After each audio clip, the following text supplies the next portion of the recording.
ऋषभ इतना हैंडसम था कि मेरा ध्यान उस पर से हट ही नहीं रहा था। मैं नहीं जानती कि मुझे क्या हो रहा है, लेकिन धीरे धीरे मैं उसके प्यार में पड़ गई। ये सब मेरे साथ इसलिए भी हो रहा था क्योंकि मेरा पति मुझ पर बिल्कुल भी ध्यान नहीं देता था। मैंने ऋषभ के साथ नज़दीकियां बढ़ानी शुरू कर दी थी। मैंने उसे हर दिन खाना देना शुरू किया। मैंने उससे न्यूजीलैंड में उसके जीवन के बारे में बात करना भी शुरू किया। इसी बीच एक दिन मैंने उसे डेटिंग ऐप पर लड़कियों की जांच करते देखा। वह चुपके से लड़कियों की प्रोफाइल चेक कर रहा था।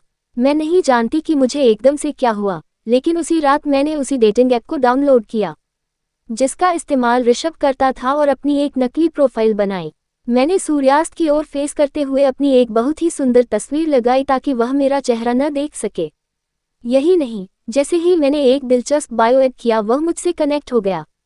हम दोनों आपस में बहुत सारी बातें करने लगे।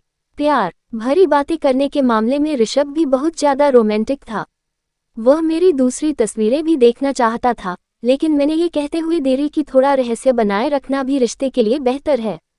मैंने उनसे ये भी पूछा कि क्या हम केवल वर्तमान पर अपना ध्यान केंद्रित कर सकते हैं।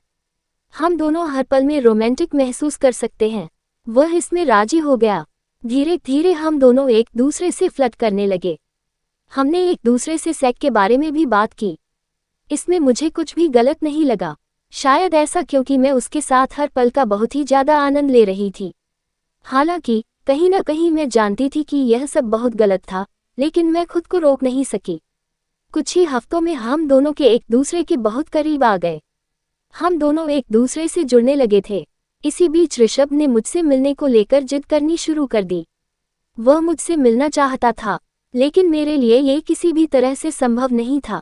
लेकिन एक दिन जब मैं उससे बात कर ही रही थी तभी अचानक से ऋषभ मेरे कमरे में आया और मुझसे हमारी स्थिति के बारे में सलाह मांगने लगा। उसने मुझे कहा कि वह एक लड़की को चाहता है जो कि मैं थी, वह उसके साथ कैसे आगे बढ़ सकता है।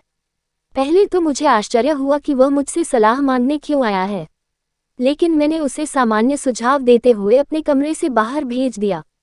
उसकी इस हरकत ने मुझे इतना डरा दिया कि मैंने संदेह से बचने के लिए कुछ ही दिनों में अपनी प्रोफाइल को हटा दिया।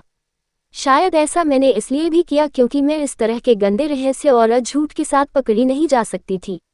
मैं अपने परिवार का नाम खराब नहीं करना चाहती थी।